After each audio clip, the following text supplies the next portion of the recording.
So if you're feeling like you're not really into this whole king thing, and you don't think you're too beastly for however that end time's going to work out, maybe some doctrines got you all sucked in. Well, I just, buena suerte, brah, because I don't know what to say, it's like really sad when you try to draw somebody in, but they just don't want to come. It's like fishing. Wow! Aren't we supposed to be fishers of men? Well, let's look at that original fisherman, because when he did that first tongues thing, he did it pretty good. And it like suddenly overcame him. That suddenly he had this tongues gift. But it wasn't like everybody likes to make it sound like we were all standing outside going, she rode a Honda. How do you... It's not really how it happened. It's more like when you learn a language. So let's just go with like the tongues thing, how it happened. Maybe he was just saying something like this. If we just did like the king said before he died and followed the greatest 2 commandments, it would all be summarized. The whole law and the prophets, like Adam and Eve too. It would be really easy to do. And then he said it in Spanish. Hey, you guys, Shaka, hola, todos los que están, ¿sabes qué? Si vamos a hacer, ama a Dios bien y ama a nuestro vecino como tú mismo. And then some of these guys were like, hey, anda, borracho el güey. And the other ones are like, yeah, that guy's got to be drunk, man. There's no way that he could talk like that perfect. And so the funniest part of the whole thing was not how he got the tongues gift, because that was special. But those people understood it, like the Mexicans there, like just heard this, and whatever other Spanish speaker you might be, and the same with the other ones. But they can do all that. I don't show you, but they can do that too, and that's all fine. They might have done a little of that, but there might have been some in the audience that heard that, most likely. You see what I'm saying? And it's not about looking for that one, because that one didn't come to me like, because I was over here going, come on, Lord, bring it. No, it happened quite accidentally. But it was after I already had the Spanish one down, see? And I'd actually volunteered to preach in Spanish at a church for 50 people and, like, got it to do it for free. He gave me, like, a tip after, but I didn't get, like, paid for it like most of these shills now for their doctrines of men that make sons of hell. So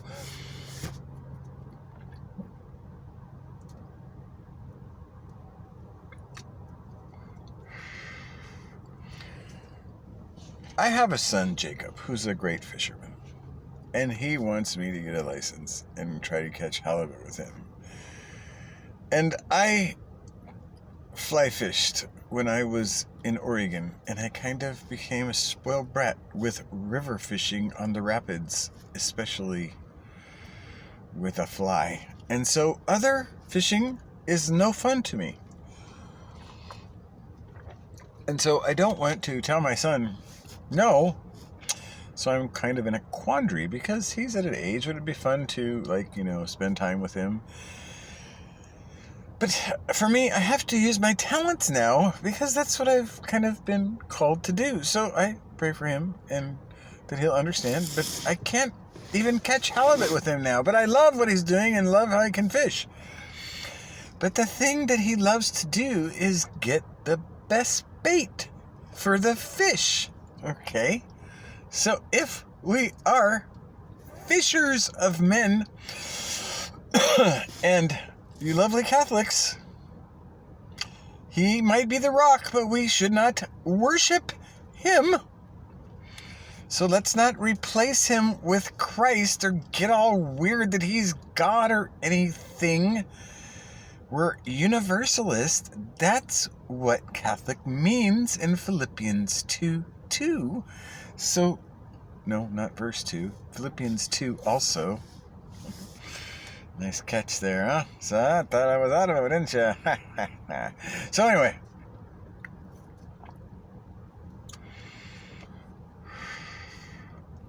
If Catholic means Universalist Church and all knees will bow, it's not about any kind of confessional you use or a necklace that you pray repetitions with, because those things are not good habits either.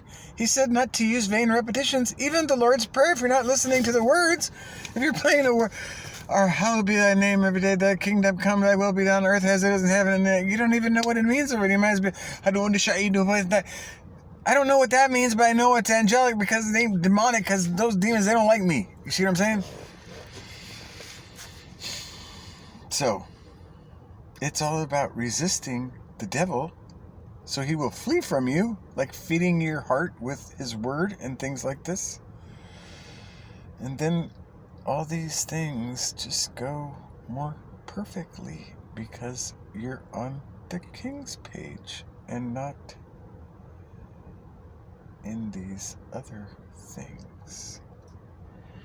So you got to focus on what happened in Acts 2 and how he spoke in tongues and he communicated with everybody. And then they said, he's drunk.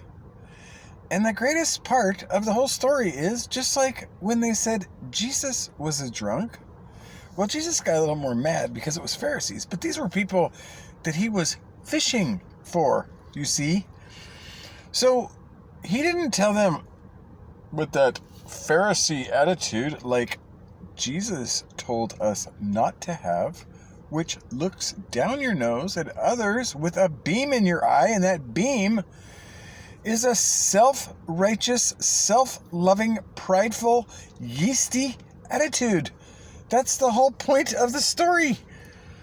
That you're telling somebody they got a sliver in your eye, let me get it out, and he's got a 2x4 that's 8 feet long, and he can't even get it close to your eye because he's so full of himself with all self-righteous pride.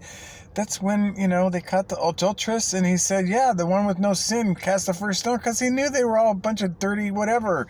They're all messed up. With self-righteous pride, it's all messed up. And that's what these pastors are doing right now, and it's just crazy. So if you want to fish for men, if you love others like you love yourself, that's like the easiest fishing for men you can do. And that's like when you catch halibut.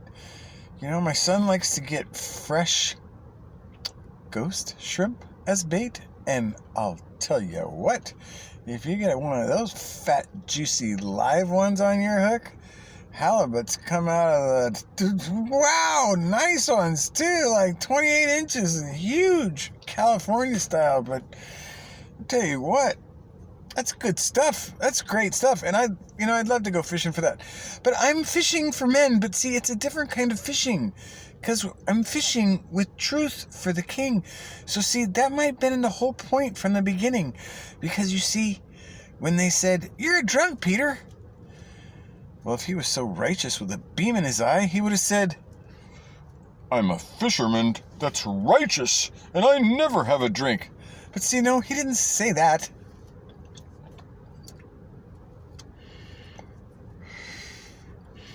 He said, like I would have said if I was talking to smokers, well, I didn't have a smoke that early, but I'll have one later after I...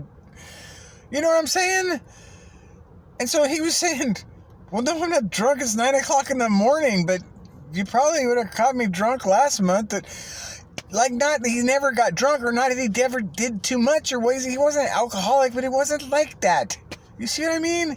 It was like he was saying, no, I'm not drunk. It's only 9 o'clock in the morning, but hey, man, I might see you for a beer later if you want to go. And don't you see that that's what it's all about? It's not about like, oh, I would never do that. No, that's exactly the wrong thing to do, to fish for men. Because, hello, they're lost, but they're not, it's not that simple. They're not lost in sin so much as that beastly system and the fog and all that thing.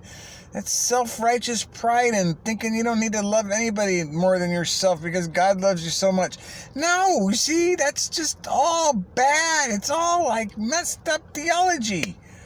Theology is a study of God, and the best way to study God is to talk to Him by yourself, and don't listen to any of this crap, because it's so much of it is just bullshit. And they don't know God. They're not moving mountains. All they're doing is talking to demons, and they want you to get in their little demon traps. And then you'll get stuck and think, oh no, I don't want to be in spiritual warfare. I don't have spiritual discernment. That's what this Chuck E. Cheese, I want to call him now. It's literally a comedy show to me, but it's sad at the same time because so many people are drinking the Kool-Aid. So, I'm sorry, I get really worked up about this because I just cannot believe that he could still have sheep that are stuck in the glue trap of his games, literally gaslight games that are all over the place. But here's what I'm trying to say, that we need to have ghost shrimp for halibut. And I'm not just saying that we only want halibuts, because there's some good fish out there. I'm not trying to make choosy about the fish in the sea. We want them all. And we want to attract them all with good bait, and that's the best bait, is to say, hey, the greatest reset is love God, right, your neighbors, yourself. Leave some tips, stuff like that, and stop being mummies and getting mummified in the head.